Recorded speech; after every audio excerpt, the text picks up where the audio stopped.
Hello and welcome to What the F*** Just Happened Today, your essential guide to the daily shock and awe in national politics. I'm Joe Amditis. Let's get to it. It's Thursday, March 24th, 2022. Welcome to day 429. The United States and its allies imposed new sanctions on more than 400 Russian individuals and entities, including lawmakers and defense companies. Biden said that while sanctions never deter, the maintenance of sanctions, the increasing the pain on Putin, is, quote, what will stop him, end quote. Administration officials say the sanctions in response to Russia's invasion of Ukraine have taken a severe toll on Russia's economy so far. Forecasters project that the Russian economy will contract by 15% this year, wiping out 15 years of economic gains. Biden also called for Russia to be removed from the G20 group of the world's largest economies, but added that the decision was up to the group. Biden suggested that Ukraine should be allowed to participate in the meetings if member nations don't agree to the expulsion. In 2014, Russia was ejected from the G8, a smaller group of the world's even largest economies, following the Russian annexation of Crimea. Putin, meanwhile, still plans to attend the G20 summit hosted by Indonesia later this year. Biden also warned that NATO would respond in kind if Russia decided to use chemical or biological weapons in Ukraine. He declined to share any specifics, but he said NATO's response would, quote, depend on the nature of the use, end quote.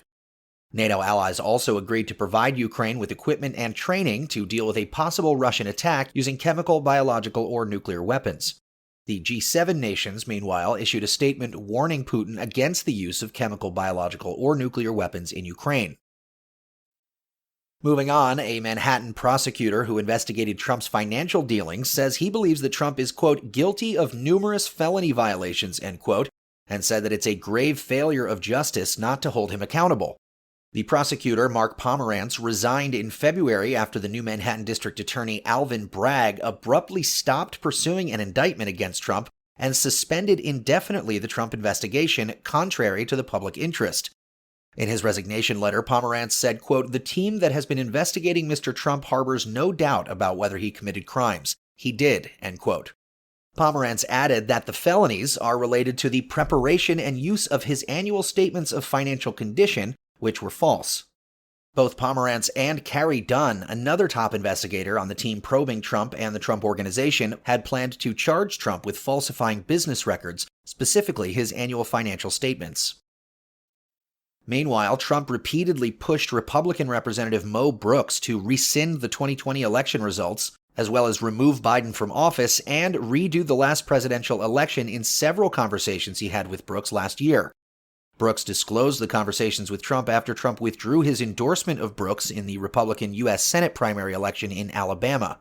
Brooks said Trump, quote, has asked me to rescind the election of 2020, end quote. Adding, quote, he always brings up, we've got to rescind the election. We've got to take Joe Biden down and put me in now, end quote. When asked if Trump still says that to him, Brooks replied, yes. Brooks played a central role in challenging the election, including discussing plans to object to the election results with Trump at the White House, and he also spoke during the Stop the Steal rally at the Ellipse that preceded the Capitol attack. Brooks told the crowd that they needed to, quote, start taking down names and kicking ass, end quote.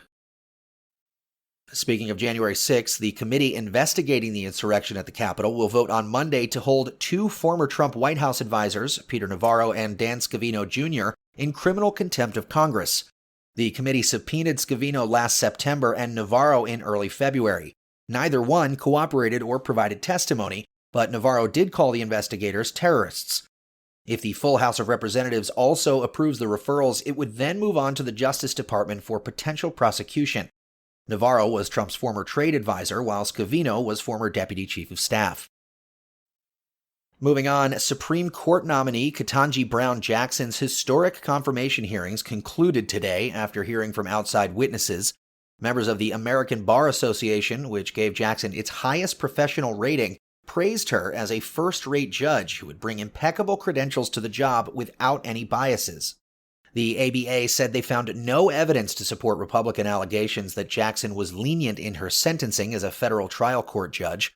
Republicans on the committee, meanwhile, indicated that they don't plan to delay or block Jackson's confirmation vote, which is expected to take place early next month. If confirmed, Jackson would be the first black woman to serve on the Supreme Court in its 233-year history. Moving on, Joe Biden threatened to remove 2 Trump-appointed members of the President's Council on Sports, Fitness, and Nutrition if they didn't resign. Dr. Mehmet Oz and Herschel Walker are currently Republican Senate candidates in Pennsylvania and Georgia, respectively, despite the Biden administration's policy prohibiting candidates for federal office from serving on boards and commissions. Trump reappointed Oz and Walker in December 2022 for 2-year terms on the committee. And finally, microplastic pollution was found in human blood for the first time. Scientists say they found the particles in almost 80% of the analyzed blood samples from 22 anonymous donors. Half of the samples contained PET plastic, think drink bottles, while a third contained polystyrene, which is in food packaging. And a quarter of the blood samples contained polyethylene, which is used to make plastic bags. The impact on human health is unknown. And in the polls, the Associated Press says 43% of Americans approve of the job that Biden is doing as president. 68% think the country is heading in the wrong direction, and 56% feel that Biden's response to Russia's invasion of Ukraine has not been tough enough. Meanwhile, 53% of Americans approve of Biden's handling of the coronavirus pandemic. That's all for now. You can find the links and sources for all of these stories on the main website. And as always, visit whatthefjusthappenedtoday.com for the latest news and headlines. Until next time, I'm Joe Amditas.